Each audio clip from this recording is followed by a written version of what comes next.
rosário, desse início, desse caminho de intimidade com São José. Tenho certeza que será uma experiência muito diferente. Me vinha isso ao coração para muitos. É como que um recomeço dentro dessa quaresma. É como um despertar, um recomeçar agora por meio de São José. Vamos crescer na intimidade com Deus através do glorioso São José. Vamos rezar então, preparando o nosso coração para esse momento de pregação. Um tema insistente que o Senhor está nos trazendo, mas Ele sabe o porquê. Nós precisamos recorrer a este tema mais vezes. Tenho certeza que irá lhe ajudar muito, porque a mim, já na preparação, já me ajudou. Tenho certeza que irá te ajudar muito também. São Miguel Arcanjo, defendei-nos no combate, seja o nosso refúgio contra as maldades e as ciladas do demônio. Ordene-lhe Deus, instantemente o pedimos. E vós, príncipe da milícia celeste, pela virtude divina, precipitai no inferno a Satanás e a todos os espíritos malignos que vagueiam no mundo para a perdição das almas. São Miguel, São Gabriel, São Rafael, Santo Anjo da nossa guarda, combatei e rogai por nós. Eu quero convidar você a abrir, você que está com o seu livro do Retiro Quaresmal, página 226. Vamos iniciar com esta oração. Não é? Mesmo você que está sem um livro, mas você vai repetindo comigo esta oração, porque como diz São José Maria Escrivá, faz-me santo, ainda que seja a pauladas. Não é? Senhor, faz-me santo. Não é, Maria Gorete? É isso mesmo, né? Faz-me santo, ainda que seja a pauladas. Não é à toa que Nosso Senhor nos compara às ovelhinhas no Evangelho, irmã Maria Gorete, porque a ovelhinha, ela é inocente, ela é ingênua, mas ela é teimosa. Né? Não é à toa que Nosso Senhor nos compara às ovelhinhas. Ela tem lá os seus atributos, mas ela tem uma certa teimosia. Mas é um animalzinho, não é, inocente, ingênuo, e que, levado com jeito, tem a sua docilidade, ouve, sabe reconhecer a voz do seu pastor. Então, nós somos as ovelhinhas de Jesus. E o que nós queremos pedir, faz-me santo, ainda que seja a pauladas, como diz São José Maria Escrivá. Por isso, põe a mão no seu coração e repita comigo assim. Senhor Jesus, ensinai-me a sofrer, com tranquilidade, os desprezos e as humilhações. É assim que me assemelho a vós. E torno-me um dos poucos amigos vossos. Coisas simples me aborrecem. Mas se desejo o céu, esses aborrecimentos não fazem o menor sentido. Preenchei meu coração de paz e coragem para acolher as tribulações deste tempo, que pode muito bem ser o último da minha vida. Amém. Olha aí, os aborrecimentos. Né? Não permita, Senhor Jesus, que esses aborrecimentos me tirem a paz. Porque se eu quero o céu, eles não fazem sentido algum. E eu quero estar contigo, Jesus, não apenas no Monte Tabor, mas eu quero ser o teu amigo. E eu sei que são muito poucos aqueles que te acompanham até o Calvário. Mas eu quero estar contigo do Tabor ao Calvário. Eu quero estar contigo sempre, Jesus. E eu convido você então, nós vamos hoje para o capítulo 28, o silêncio de Jesus. Quando eu me deparei de novo com esse tema, o silêncio, eu falei, o que o Senhor quer falar, não é? Porque esse tema tem sido recorrente, tá? Assim como nós temos falado, todas as pregações, não sei se você percebe, elas trazem o amor de Deus. Você que está aqui, nós temos vivido essa verdadeira imersão no amor de Deus, um Deus que nos ama. Um Deus que nos ama. E esse tema também agora retorna o silêncio de Jesus. No meio dos desprezos, no meio das afrontas, no meio dos sofrimentos.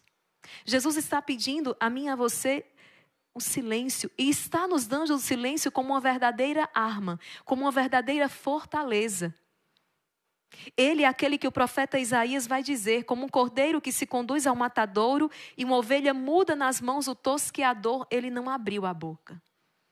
O Senhor quer nos dar discernimento hoje, Aquilo que está na palavra. Há uma hora para calar e há uma hora para falar. Há um tempo para cada coisa. Há o tempo de falar e há o tempo de calar. Deus quer nos dar o discernimento. Para que eu e você nós saibamos quando calar e quando falar. Para que o nosso silêncio não seja omissão.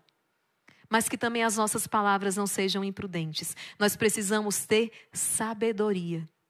E aí o livro hoje nos traz a imagem, nos recorda Jesus diante de Herodes, Jesus diante de Pilatos, Jesus diante do Sinédrio, um Jesus que não abre a boca. Claro, esse silêncio de Jesus nos fala da sua docilidade, da sua mansidão, do seu abandono nas mãos do Pai, do seu desejo de fazer a vontade de Deus. Mas esse silêncio também nos fala de algo mais. Eu quero meditar hoje sobre o silêncio de Jesus com você. Além do livro do Retiro Quaresmal, eu vou recorrer também a Santo Afonso Maria de Ligório. Ele tem, reflexões profundíssimas sobre o silêncio. E quantas vezes aquela situação poderia ter sido amenizada, atenuada. Aquela tragédia poderia ter sido evitada se alguém ali estivesse disposto a silenciar. Faça silêncio. O silêncio é uma verdadeira fortaleza. Então, olha o que nos traz o livro do Retiro Quaresmal. É tão tocante ver Jesus, esse cordeiro inocente, enfrentando a fúria dos seus inimigos com o seu silêncio. Com a sua paciência e docilidade incomparáveis que merecem a nossa atenção mais uma vez. Jesus enfrenta a fúria dos seus inimigos. Eles decidiram no coração, eles decidiram que irão matar Jesus. E Jesus enfrenta a fúria dos seus inimigos no silêncio, que nos fala de um completo abandono nas mãos do Pai. Parece o Senhor dizendo a mim e a você também aquilo que está no Evangelho. Não vos preocupeis em preparar a vossa defesa. Não vos preocupeis. Entregai-vos nas mãos do Pai. O Espírito vos guiará, falará ou vos conduzirá a um silêncio. Não vos preocupeis.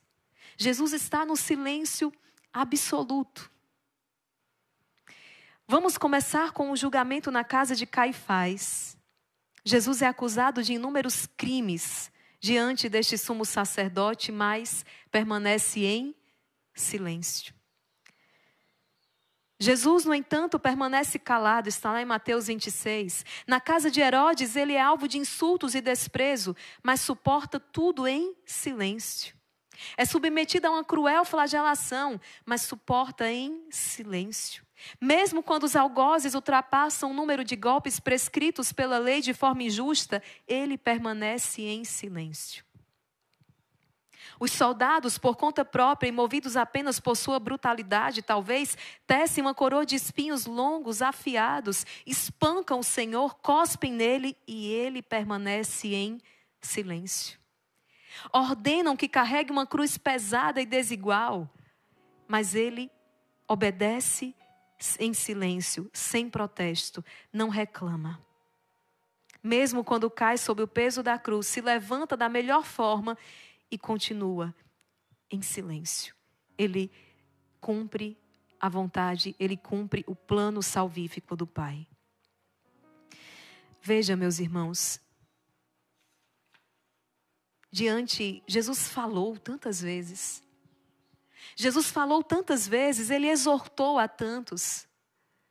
Ele tentou de tantos modos. Aqui eu quero meditar num aspecto do silêncio com você, do silêncio de Jesus.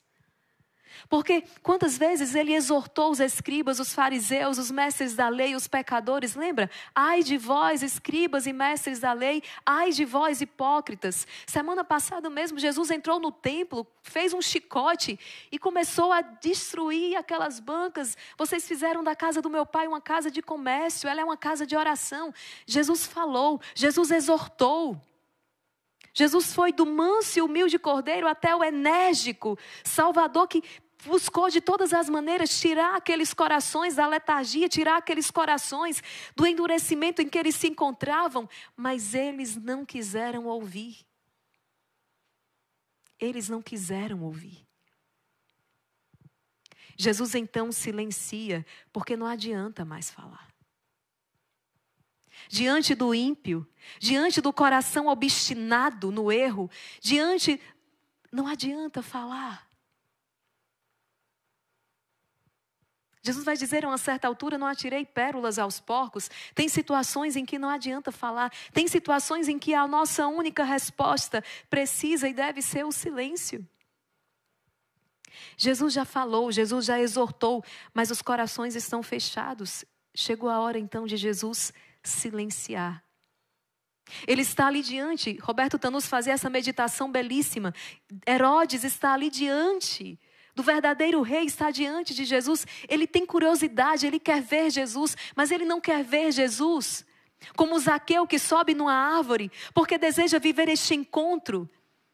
E já ouviu falar tanto de Jesus e sabe que ele pode verdadeiramente transformar a sua vida. Não, Herodes está ali com uma curiosidade vã.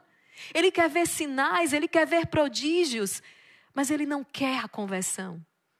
Ele quer espetáculo. Muitas vezes nós corremos o risco de estar indo atrás de espetáculos. Nós queremos um show, nós queremos um espetáculo, mas o coração não está aberto à conversão. Herodes desperdiça assim então a grande oportunidade da sua vida. E o fim de Herodes é trágico, é terrível. Herodes foi aquele que, como dizia Roberto Tanus, deixou a graça passar. Eu me recordo das palavras daquele sacerdote, quando ele me dizia, irmã Maria Raquel, o pior castigo de Deus.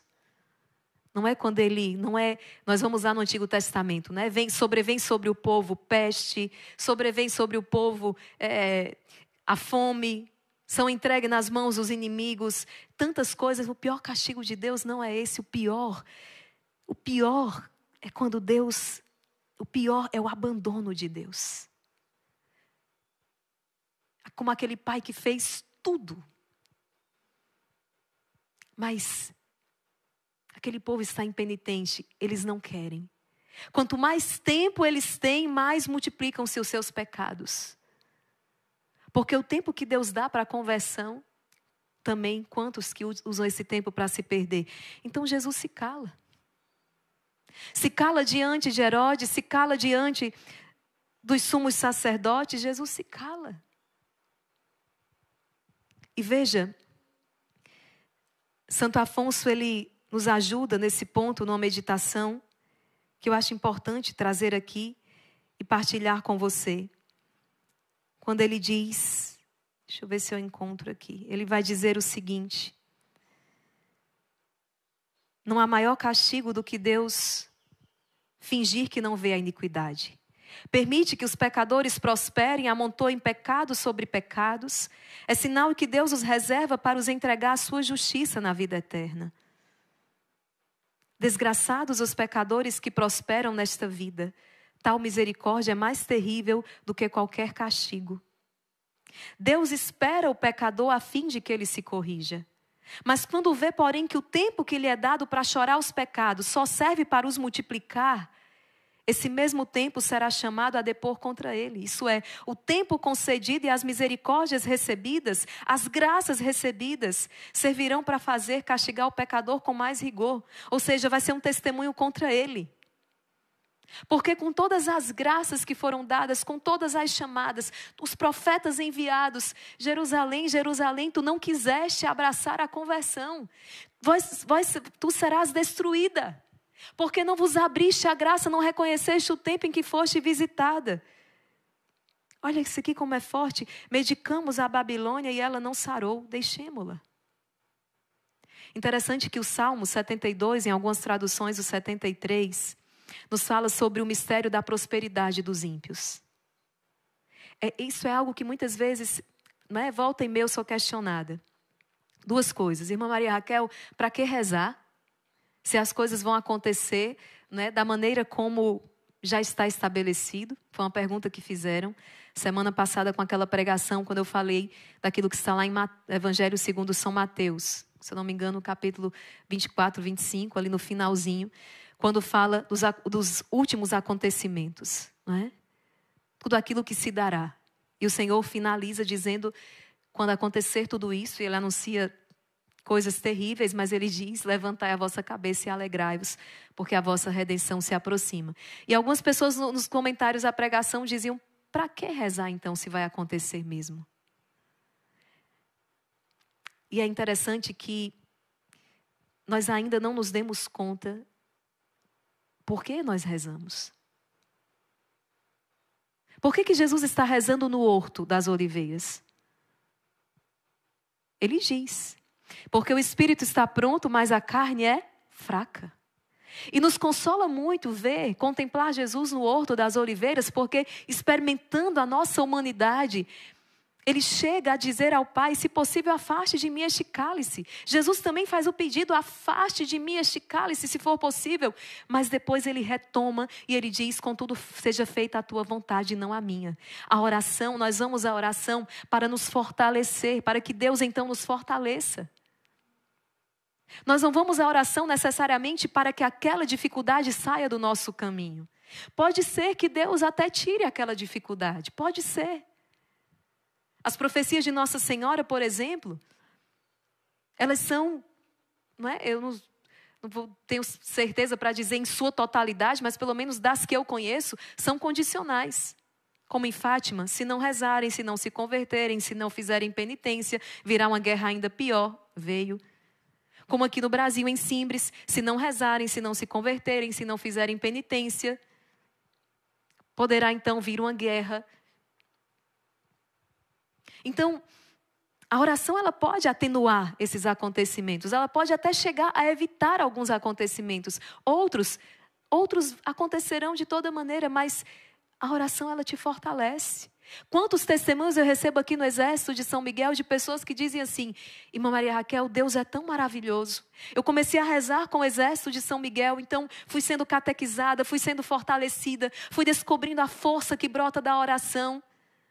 E dali a alguns meses, 5 meses, 6 meses, eu perdi tal ente querido, eu perdi o meu pai, eu perdi um filho.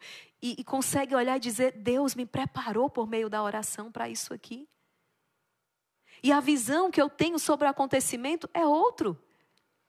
Porque agora a visão que eu tenho sobre aquele acontecimento é uma visão de fé, é um olhar sobrenatural, é um olhar de fé. Não é um olhar mais puramente humano. Eu consigo enxergar ali coisas que sem a oração eu jamais conseguiria enxergar. Como aquela mãe que perdeu a filha e vem testemunhar dizendo: foi a maneira que Deus encontrou de salvar a minha filha, porque ela iria cair em pecado mortal. Só quem reza pode lançar um olhar sobrenatural sobre um acontecimento como esse. Então, primeira grande lição: olha quantas coisas você está aprendendo aqui, ou o Espírito Santo está te recordando aqui. Nós vamos para a oração, não necessariamente para afastar a dificuldade do caminho, mas para que tenhamos força para carregar aquela cruz até o fim. Senhor, se possível, afasta esse cálice. Mas se não for possível, fortalece-me. Santa Teresa d'Ávila: se quiser enviar-me sofrimentos, ok, mas dai-me forças para suportar. Dai-me forças. Então, esse é um aspecto. O segundo aspecto é o mistério do progresso dos ímpios, não é? Quantas vezes eu recebo comentários assim, eu entendo, são pessoas que estão ali, muitas vezes, são pessoas que estão engatinhando, são pessoas que estão iniciando a sua vida espiritual e é importante a gente estar formando, não é? Ou que já tem uma caminhada já longa, mas às vezes a gente esquece essas coisas, o inimigo confunde e a gente precisa que o Espírito Santo venha nos recordar, não é? E aquela pessoa diz: nossa, eu rezo tanto, olha, eu vou à missa aos domingos, eu busco viver os mandamentos, a minha confissão está em dia. Mas olha o que me acontece, irmã Maria Raquel. Aí aquela pessoa da casa da frente não vai à missa, não observa os mandamentos, não faz isso, não faz aquilo e tal, está ali prosperando. Primeira coisa, qual o conceito de prosperidade, não é? Porque o nosso conceito de prosperidade não tem a ver com o conceito mundano de prosperidade. Nós cristãos católicos, nós prosperamos exatamente quando crescemos no amor a Deus. A nossa prosperidade consiste nisso, em crescer no amor a Deus. A prosperidade do mundo não, é uma prosperidade puramente material. A nossa prosperidade, Deus nos abençoa, claro, Deus nos cumula com o trabalho necessário, Ele alimenta as aves do céu, Ele tece os lírios do campo, Ele provê a necessidade dos seus filhos, obviamente, mas a nossa prosperidade é de uma outra ordem. A material acompanha tantas vezes, não é? Buscai o reino de Deus e a sua justiça, e tudo mais vos será acrescentado. Mas a nossa prosperidade é exatamente crescer no amor a Deus. E aí, esse salmo ajuda muito a gente a dissipar, não é? essa ilusão que às vezes o inimigo traz, de que aquela pessoa, né? Mas aquela pessoa está prosperando e olha isso aqui. O salmista diz assim, esse salmo me ajudou muito no início da caminhada. Ainda jovem, 18 anos, e aí os jovens, né, iam para as festas, faziam e a gente lá na luta, tentando viver castidade, iniciando ainda a caminhada, tentando... E muitas vezes nos deparávamos com essa aflição, mas eles parecem tão felizes, eles parecem tão robustos, eles parecem, enquanto nós estamos aqui nessa renúncia de nós mesmos, matando esse homem velho, mortificação, penitência. E olha o que o salmista vai dizer, como Deus é bom para os corações retos, e o Senhor para com aqueles que têm o coração puro. Contudo, os meus pés iam resvalar, por pouco eu não escorreguei, porque eu me indagava contra os ímpios, vendo o bem-estar dos maus. Não existe sofrimento para eles, seus corpos são robustos e sadios. Dos sofrimentos os mortais não participam, não são atormentados como os outros homens. Eles se adornam com um colar de orgulho e se cobrem com um manto de arrogância. Da gordura que os incha sai a iniquidade, transborda a temeridade. Zombam e falam com malícia, discursam altivamente em tom ameaçador. Com seus propósitos afrontam o céu e suas línguas ferem toda a terra. Por isso se volta para eles o meu povo, e bebe com avidez as suas águas. O povo está enganado. E dizem então, porventura Deus o sabe? Tem o altíssimo conhecimento disso? Assim são os pecadores que tranquilamente aumentam suas riquezas. Aí o salmista se indaga diante do Senhor. Então foi em vão que eu conservei o coração puro? E na inocência lavei as minhas mãos? Pois tenho sofrido muito e sido castigado a cada dia. Se eu pensasse, também vou falar como eles. Seria infiel à raça de vossos filhos. Eu reflito para compreender esse problema. E muito penosa me pareceu essa tarefa, até o momento em que eu entrei no vosso santuário. Em que me dei conta da sorte que os espera. Sim, vós os colocais num terreno escorregadio.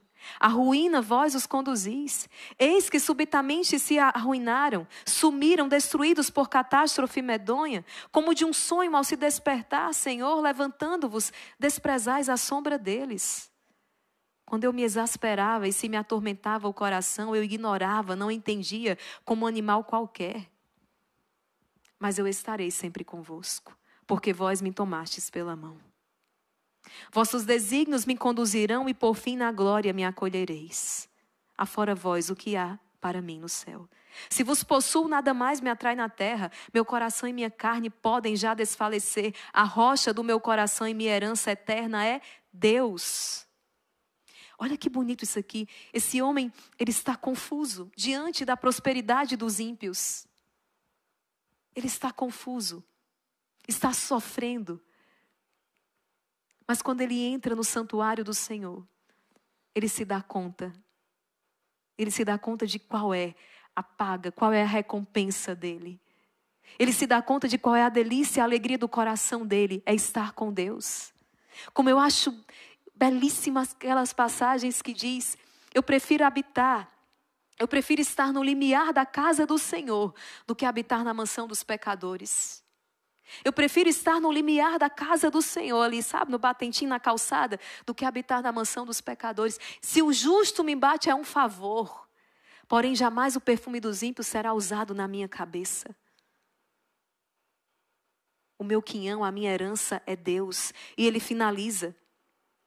Sim, perecem aqueles que de vós se apartam. Destruís os que procuram satisfação fora de vós. Mas para mim, a felicidade é me aproximar de Deus. É pôr minha confiança no Senhor Deus, a fim de narrar as vossas maravilhas diante das portas da filha de Sião. Gente, quantas vezes parece que o mal venceu?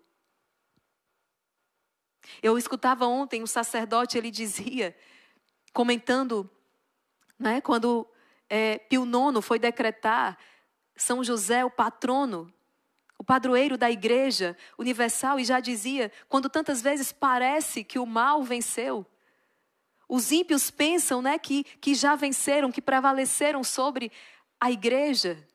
E esse padre dizia, hoje não é só mais os ímpios não, os justos começam a pensar que o mal realmente prevaleceu e que a igreja vai afundando e não tem mais jeito. Tamanha a crise de fé pela qual nós passamos. Quantas vezes parece que o mal venceu? Quantas vezes parece que o mal prevaleceu? Mas parece, porque o mal jamais vencerá. Jamais vencerá. Reze com este salmo. O Salmo 72, na tradução da Ave Maria. Em outras traduções será o 73. Para mim, soar um bem é estar com Deus.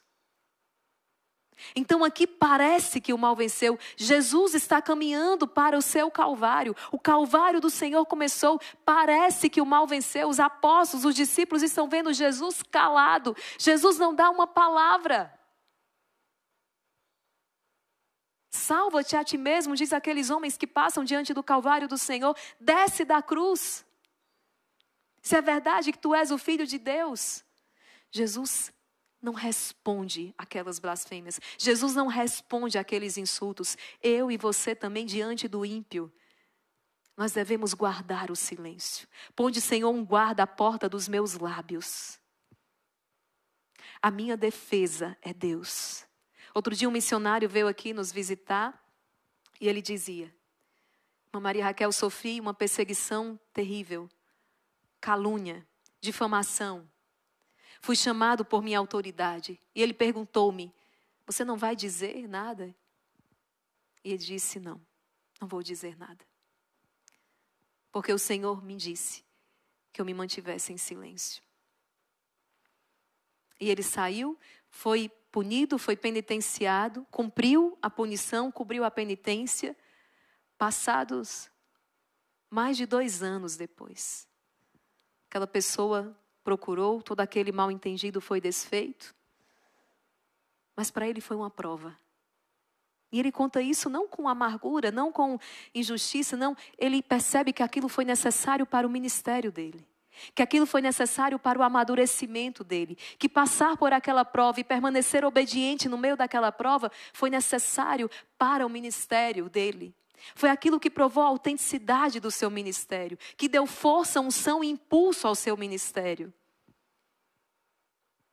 Há situações, meus irmãos, que nós não temos, que a única coisa que nos resta é silenciar. Sobretudo diante de um coração, esses homens aqui não buscam a verdade. Esses homens aqui não buscam a verdade. Não há sinceridade nos seus corações. O que eles buscam? O seu poder, o seu prazer, o seu bem-estar, a sua fama, a sua glória. O que é dizer diante desses homens? Guardar o silêncio. Deus é a minha defesa. E veja, eu achei, o tempo já vai indo.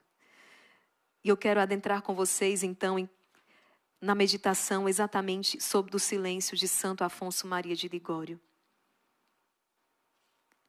Olha aqui o que ele nos traz. Ele diz, o silêncio é um meio excelente para se alcançar o espírito de oração e para se habilitar para o trato ininterrupto com Deus. Dificilmente se encontrará uma pessoa verdadeiramente piedosa que fale muito. Todos que possuem espírito de oração amam igualmente o silêncio, que é justamente chamado conservador da inocência, um baluarte contra as tentações e uma fonte de oração. Pois que o silêncio favorece o recolhimento e excita no coração bons pensamentos. Ele obriga, de certo modo, a alma a pensar em Deus e nos bens celestes, como diz São Bernardo. E por essa razão, todos os santos e mesmo aqueles que não viveram como anacoretas nos desertos, eram especiais amantes do silêncio. O silêncio, gente, nós estamos dentro de... Talvez, não sei se há um tempo da história se viveu num barulho maior do que hoje. nós mesmos, se não nos policiarmos, a gente precisa de um barulho todo o tempo. É o fone, com a música, um vídeo. Alguma coisa tem que estar falando, alguma coisa tem que estar fazendo barulho. Quantas vezes entra no banheiro e leva o celular para fazer um barulho da lente, para cantar uma música, para fazer alguma coisa.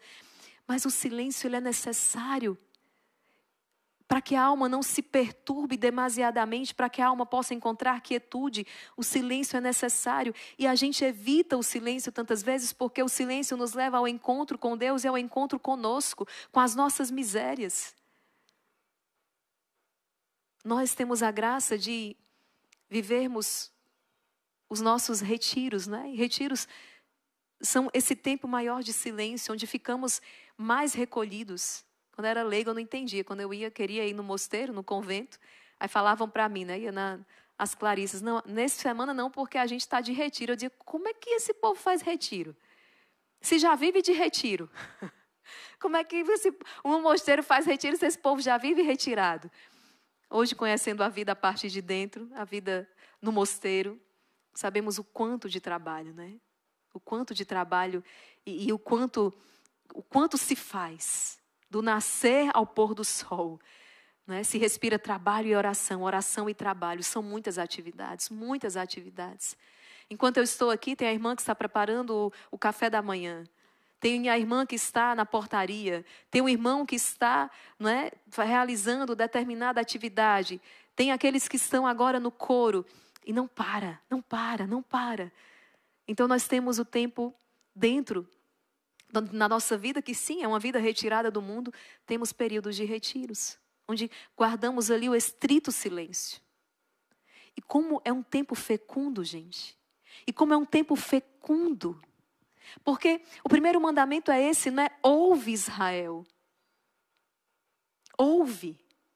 E aí sim que o Senhor vai dizer, amarás o Senhor teu Deus de todo o teu coração, toda a tua alma, todo o teu entendimento. Mas ouve. É preciso ouvir e só ouve quem silencia. Quem não faz silêncio, quem está no barulho não vai conseguir ouvir. Ainda ontem eu gravava uma palavra falando exatamente, será que nós estamos conseguindo reconhecer a voz de Deus no meio de todas essas outras vozes? As vozes do mundo, a voz do tentador, a nossa própria voz, a voz dos falsos profetas, dos anticristos. Será que nós estamos conseguindo ouvir a voz do Senhor, a voz do pastor? As minhas ovelhas ouvem a minha voz. Elas me conhecem, elas me seguem. Nosso grande desafio, no meio do barulho deste mundo, conseguir ouvir a voz do Senhor. E eu vou repetir aquilo que eu falei semana passada. Os leigos que frequentam o nosso instituto, os leigos com os quais eu convivo, há muito tempo eu falo. Pelo menos uma vez por mês. Não precisa ser o dia inteiro, porque eu sei que a realidade de vocês não permite.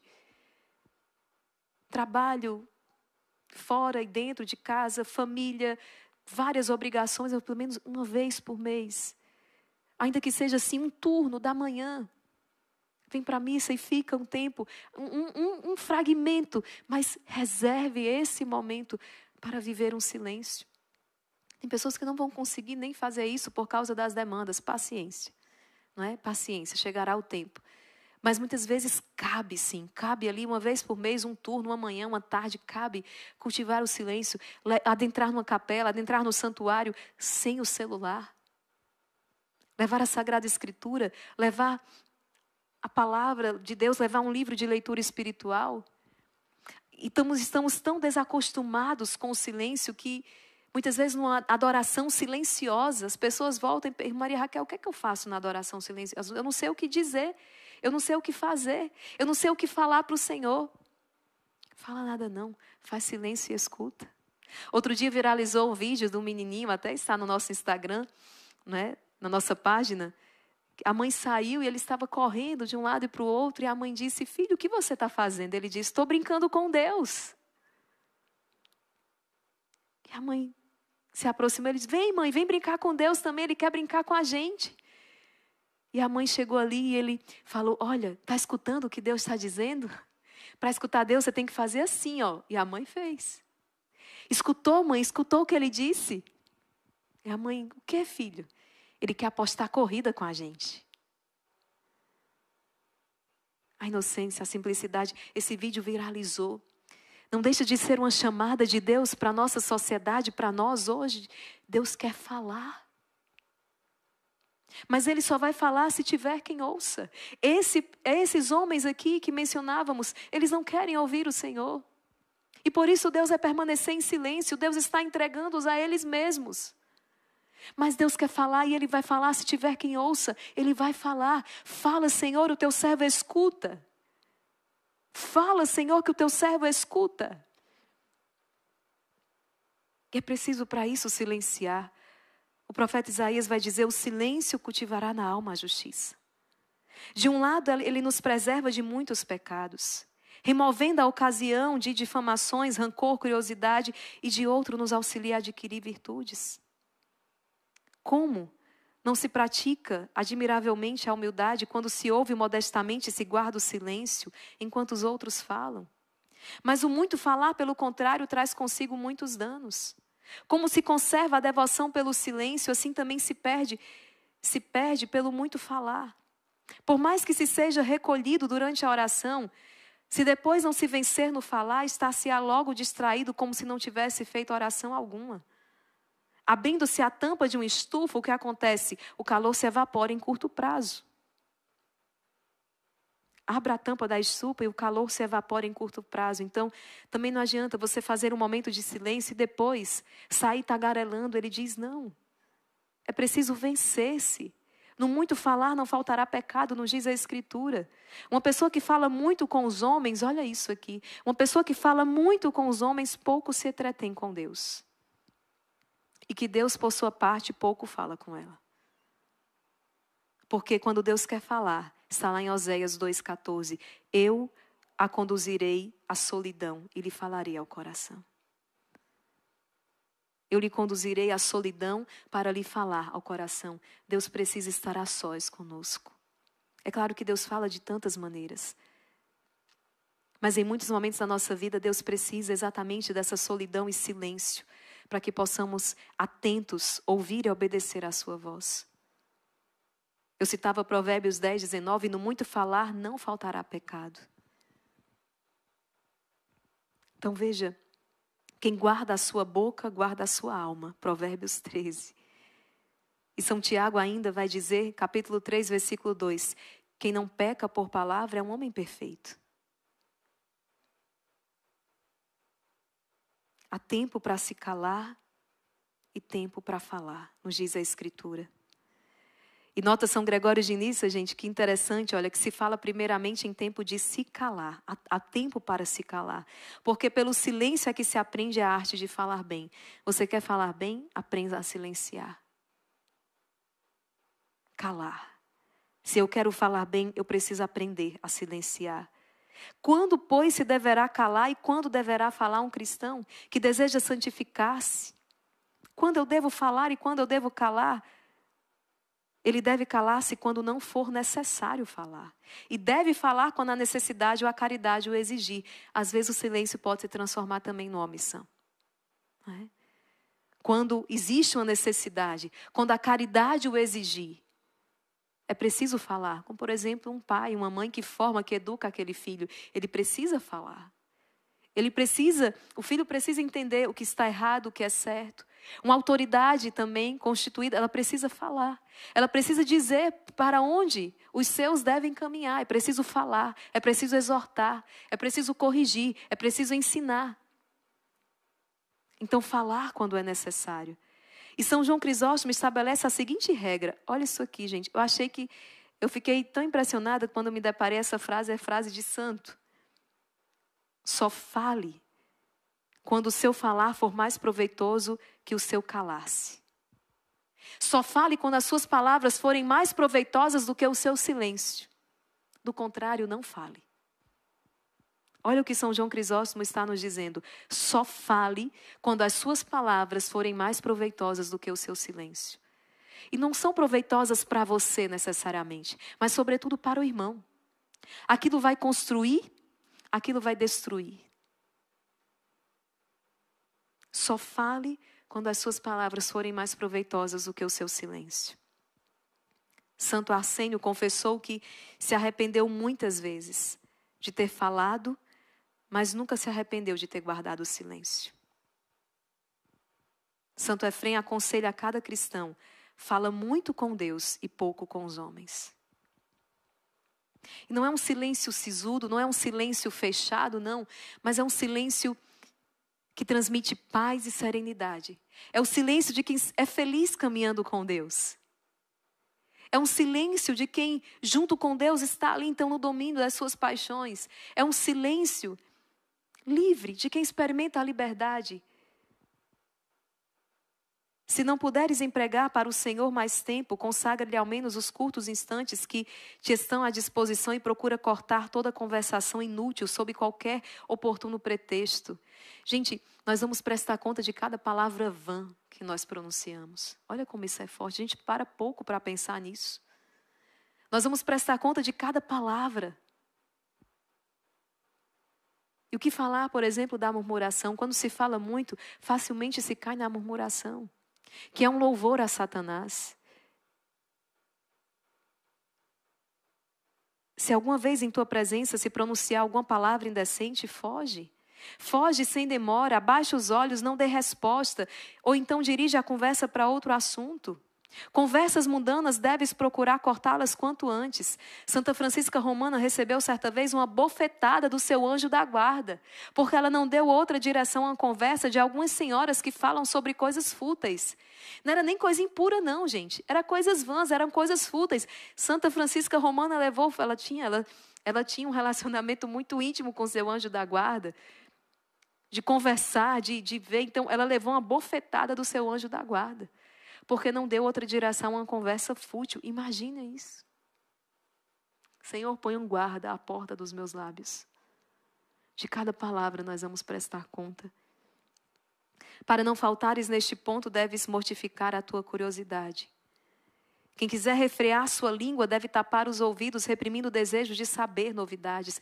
Poderíamos dizer tapar os olhos. Hoje a gente está em busca de novidade a todo momento, a todo instante. Abrindo o Instagram, rolando a página, rolando o feed, atualizando. Porque a gente quer novidade, a gente está sendo movido à novidade, não é? Libera lá os hormônios. E aí a gente está atrás o tempo todo, o tempo todo. Não é esse o caminho que o Senhor nos apresenta, não é?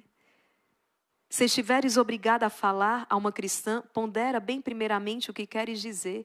Coloca a tua palavra na balança. Coloca a tua palavra na balança. Faz com que ela passe 2 vezes pelo crivo da apuração antes de chegar à língua, para que não se diga o que não é útil declarar.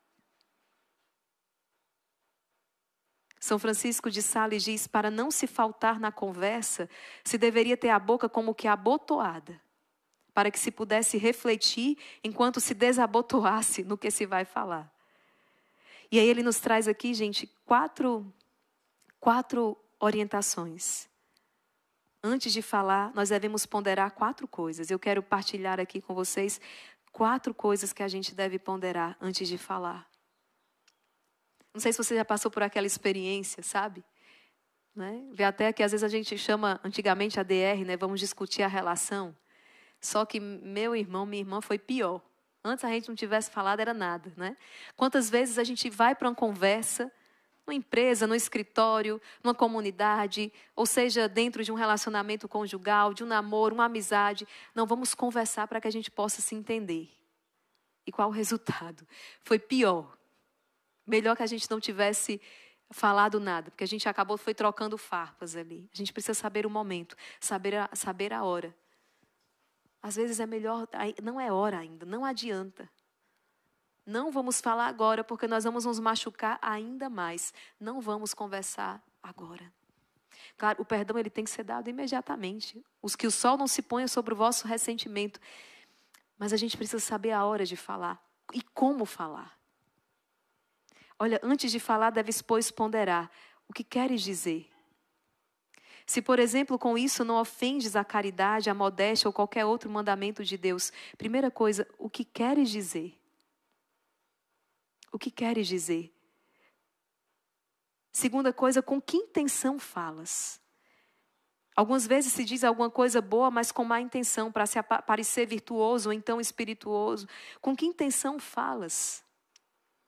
Qual o proveito daquilo que você fala? Terceira coisa, com quem você fala? É com o superior? É com o igual? É com o inferior? Se na presença de adulto, de criança, que talvez poderia escandalizar-se com tuas palavras, com quem eu falo? Então, o que eu quero dizer? Qual a minha intenção ao dizer? Com quem eu estou falando e como eu devo falar? Tu deves falar com simplicidade cristã, sem afetação, com humildade, evitando toda a expressão orgulhosa ou vaidosa, com mansidão, sem mostrar impaciência ou ofender o próximo. Isso aqui, ó. Momento em que você está exaltado. Ó, bota assim, amarra a boca, não fala nada, porque é pior. Com impaciência, com discrição, sem querer ter sempre a primeira palavra, principalmente se fores mais moço que os outros, com modéstia, evitando interromper os mais. Falar com voz moderada, evitar todas as expressões e gestos que são próprios de um mundano. Veja, hoje, quantas situações vêm por causa do mau uso da palavra. Porque a gente não sabe quando falar, porque a gente não sabe como falar, porque a gente não considera com quem nós estamos falando. Isso aqui com quem falas, né? Eu lembro, meu pai e minha mãe diziam, você está pensando que está falando com quem? E a gente precisa dessas chamadas de atenção. Com quem você pensa que está falando? Se é um nosso superior, se é um pai, uma mãe, uma autoridade constituída. Hoje a gente fala muito, por exemplo, da situação em que tantas escolas se encontram. Mas um professor, ele é um professor. Ele pode estar completamente errado no ensino em que ele está transmitindo. Mas eu peço muito aos jovens cristãos católicos que eu auxilio, que eu ajudo, ele continuará sendo um professor. Não o desrespeite. Tem várias maneiras de você proclamar a verdade. Você não precisa faltar com respeito para com aquele professor. Ele é o professor. Porque isso é uma artimanha do maligno. Até nisso o maligno investe para destruir em nós a figura da autoridade. No dia do professor, parabenize. Pode ser aquele que mais lhe persegue em sala de aula porque você é um cristão católico e ele tem ideias contrárias. No dia dos professores, parabenize. Agradeça pela entrega dele. Sabe, o maior convite ao amor é amando, não é? Então, se nós queremos conquistar a alma dessa pessoa, queremos conquistar essa pessoa para Cristo, nós não podemos descer ao mesmo nível que ela. Seja capaz de tecer um elogio. Mas ele nunca espere que da sua boca saia um elogio. Se acontecer de em algum momento ele realmente ministrar uma boa aula, seja capaz de chegar e dizer, nossa, professor, obrigado por essa aula de hoje. Foi muito importante. Se verdadeiramente foi, né? Então, com quem a gente fala? Eu estou falando com o co-irmão? Eu estou falando com a autoridade? E com quem eu estou falando? São conselhos que os santos nos trazem, então. Gente, no livro de hoje, nas resoluções práticas, ele nos convida, então, a guardar, né? A manter a paciência. Hoje, aprenda com o exemplo de Jesus a manter uma profunda paz e serenidade no meio dos desprezos, das contradições, pois onde existe paz, Deus estabelece a sua morada.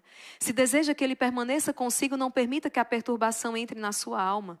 Quando for assaltado por tentações violentas, quando sentir a luta das paixões, quando notar suas próprias falhas, imperfeições, recaídas, infidelidades, não permita que a desesperança ou a inquietação dominem. Em vez disso, olhe com simplicidade e amor para Jesus crucificado e peça-lhe para estabelecer em você a paz que somente ele pode conceder. Evite o mau humor quando for mantido esperando por muito tempo. Quando for contrariado, forçado a repetir algo várias vezes, ou quando suas ordens não forem executadas corretamente. Mantenha sempre a mesma doçura e paz interior nas doenças, humilhações, perdas de bens, desgraças inesperadas. Preserve essa tranquilidade profunda. Lembre-se de que Deus, que está sempre cuidando de você, permite essas situações apenas para o seu benefício. Tenho meditado bastante nisso aqui também. Porque no final das contas, a obra é de Deus. Nós somos movidos muitas vezes no nosso falar ou no nosso calar porque a gente quer o melhor. A gente queria que rendesse mais na obra de Deus, mas no final das contas a obra não é nossa. E dependendo muitas vezes aí, não é, do nosso temperamento, do perfil, existe um certo perfeccionismo. A gente queria que as coisas fossem feitas com mais assertividade, com mais exatidão, com mais perfeição. Afinal de contas, para Deus o melhor. Mas no final das contas a obra é dele. É Ele que chama os operários, foi Ele que chamou a mim, imprestável, miserável. Ele me chamou. É Ele que chama, então a obra é dele. Ele tem poder para fazer a coisa andar. Ele tem poder para fazer a coisa evoluir. Ele tem poder para isso. Então, eu e Maria Raquel não posso querer tomar às vezes de Deus no projeto. A obra é dele. Eu tenho que dar o máximo que eu puder, mas a obra é dele. Tem coisas que eu não vou conseguir fazer. Tem coisas que eu não vou conseguir consertar. Tem coisas que eu não vou conseguir. E não adianta eu me exasperar. Eu vou ter que ter paciência. Porque Deus tem paciência comigo, Deus tem paciência conosco. Então, no final das contas, Deus está permitindo toda aquela ebulição para poder fazer com que desenvolvamos a virtude da paciência. Porque tudo concorre para o bem dos que amam o Senhor. Então, acima de tudo, cultive essa paz que é uma característica dos filhos de Deus, mesmo em meio às tribulações interiores. Imagine o belo espetáculo de um servo de Deus que em todas as situações da vida mantém a mesma serenidade. É um espetáculo mesmo, gente, isso aqui, ó. Vou até repetir de novo aí para você, ó, aqui, ó. Imagine o belo espetáculo de um servo de Deus que em todas as situações da vida mantém a mesma serenidade. A mesma. Doçura, paz e submissão à vontade divina. Se o elogiam, seu coração não se enche de orgulho. Ele glorifica a Deus. Se o repreendem, ele promete fazer melhor. Tem razão, vou fazer melhor da próxima vez. Se o desprezam, ele se humilha. Se o insultam, ele suporta em silêncio e perdoa. Não é ponto de partida não, viu, gente? É quase um ponto de chegada. Não nos desesperemos. Mas Deus quer nos conduzir para isso aqui. Deus quer nos conduzir para esse equilíbrio interior, para essa paz interior. Tenha sempre a paz no coração. Essa paz brilhará em sua face e em toda a sua pessoa. E muitas vezes a sua mera presença, uma palavra simples de sua boca, será suficiente para consolar uma alma aflita e restaurar a paz que há muito tempo foi perdida. Tem pessoas que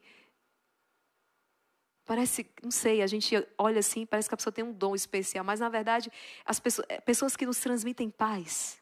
Aquela pessoa que a gente quer estar perto. Aquela pessoa que, se ela está falando, ou se ela está calada, é uma presença que nos faz bem, né?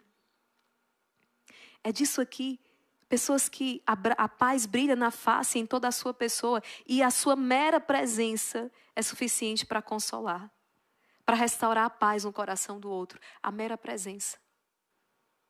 Trabalhe, portanto, meu filho, para adquirir essa paz. Peça a Deus e adote o hábito sagrado de se submeter a tudo o que acontecer. Tudo. Outro dia alguém dizia, nós precisamos nos abrir. Nós precisamos entender que não estamos no controle das situações, mas Deus está. E aí citava Viktor Frankl, né? Esse médico austríaco, já falecido, que desenvolveu a logoterapia. E passou por experiências incríveis. Esse homem, Maria Gorete conhece a história dele, irmã Maria Gorete? Ele estava ali na Áustria quando da perseguição, né, nazista. Deus me ajude aqui para eu não me confundir com os dados, mas não vou entrar nos detalhes. Mas ele estava ali quando da perseguição e ele teve a oportunidade de fugir, de evadir-se para os Estados Unidos. Ele tinha um visto, ele tinha passaporte, ele ele podia sair dali e, digamos que, fugir daquela perseguição.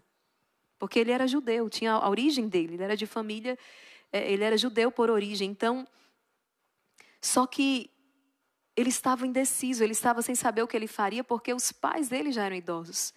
E ele iria sozinho e a família dele iria ficar. Então ele estava num conflito interior, num conflito se ele devia fugir e deixar a família ou se ele deveria ficar com os pais dele já idosos. E aí, uma experiência incrível, Viktor Frankl chega em casa, tem um escombro de uma das sinagogas que tinham sido destruídas e tem ali um pedaço, não sei se era mármore exatamente, mas tinha um pedaço dessa construção, o número 4. E ele perguntou, pai, o que significa esse 4? E ele fala, é o 4º mandamento da lei de Deus. Honrar pai e mãe. E Viktor Frankl entende que aquela é a resposta de Deus para ele. E ele fica. Resultado, ele é conduzido para os campos de concentração junto com os pais, junto com a sua família. O pai dele morre nos braços dele no campo de concentração, ele médico. O que ele não sabia era que a teoria que ele desenvolvia há tanto tempo iria provar a sua autenticidade exatamente naquele campo de concentração.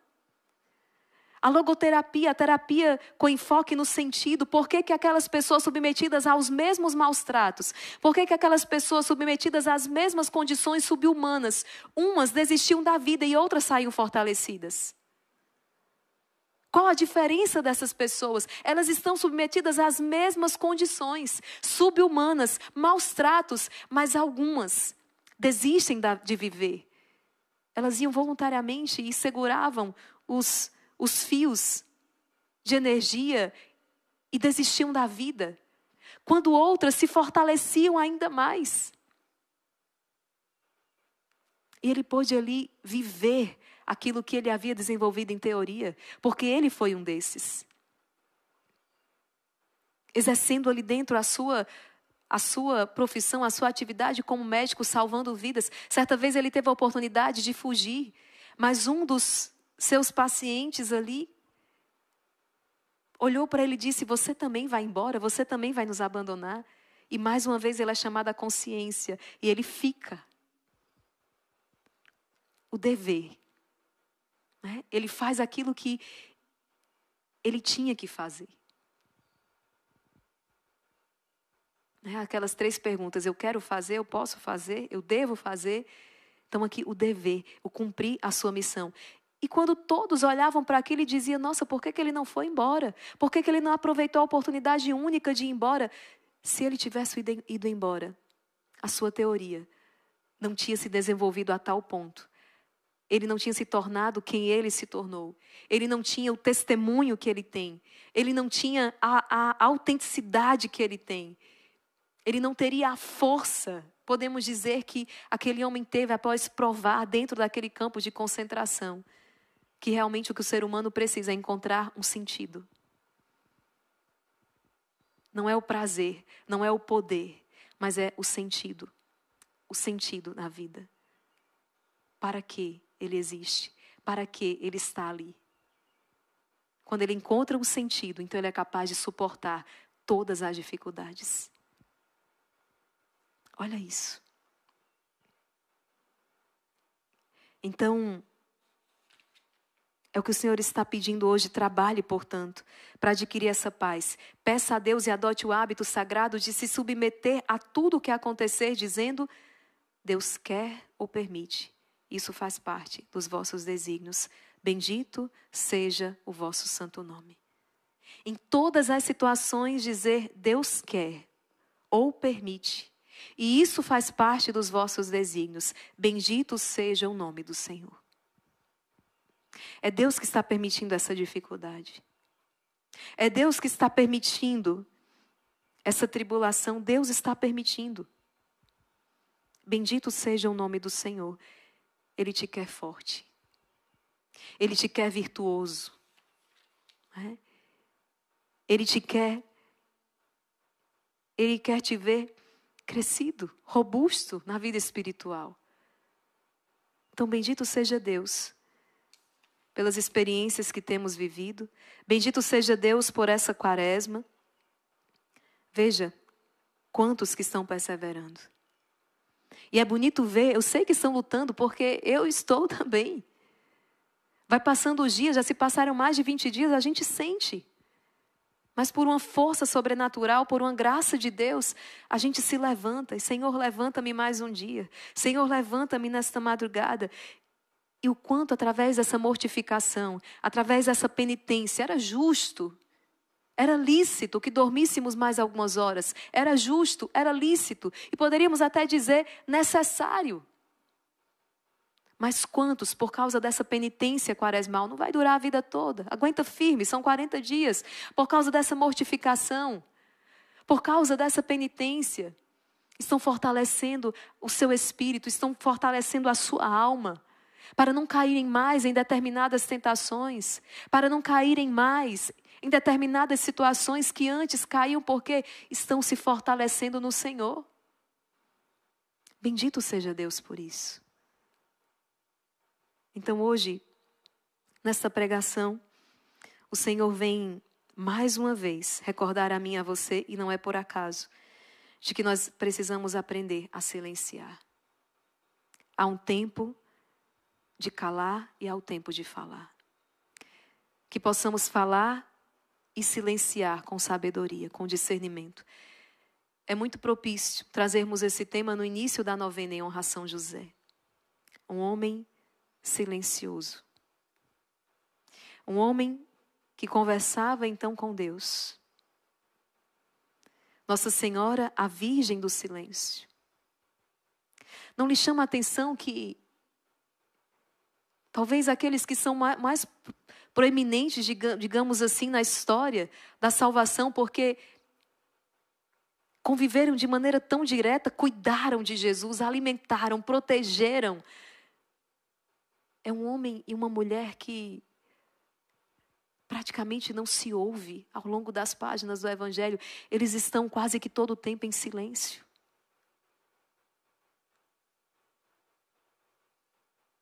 Eles estão quase que todo o tempo em silêncio. E nós somos ávidos em falar, em opinar. Uma das orientações no início da vida religiosa que me chamaram a atenção foi: não seja ávido em dar a sua opinião. E só dê a sua opinião se lhe pedirem.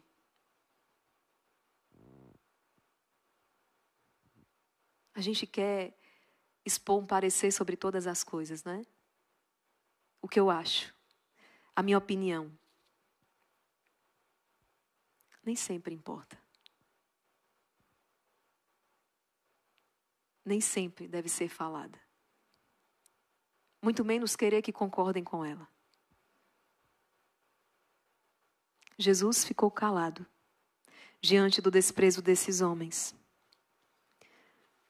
Nem sempre é oportuno falar, é mais oportuno silenciar. Que Deus nos dê discernimento, que Deus nos dê sabedoria, para que possamos ser homens e mulheres que andam com Deus, que se entretêm com Deus, nos mais diversos segmentos, nas suas mais diversas atividades, segundo o seu estado de vida. É possível ser um homem ou mulher silencioso, silenciosa, mesmo quando o dever da minha profissão impõe que eu fale o dia inteiro. É possível ser um homem ou mulher silencioso, silenciosa, seja qual for a minha vocação. Eu estou falando aqui de um casal, de uma família. São José e Nossa Senhora. Carpinteiro, trabalhador. Porque pode ser que alguém pense: é fácil para a irmã Maria Raquel, ela está dentro do mosteiro. Não. Como diz Santa Catarina de Sena, que passou a vida em missão. Ela diz: eu nunca passei um dia fora da minha cela. Que cela? Essa cela do coração, a cela interior. Quando a alma quer, ela não conhece limite. Eu posso ter uma pessoa que trabalha com um call center, mas ser um homem ou uma mulher silencioso, silenciosa. Ela fala o necessário. Recomendemos-nos a Virgem do Silêncio, para que ela nos ajude então. Vamos encerrar com esta canção que tocamos hoje no Rosário. Pode ser, irmã Maria Gorete? pedindo que para renovarmos essa confiança no Senhor, não é? E quando anoitecer, cansada eu te encontrar, no silêncio teu eu irei te consolar.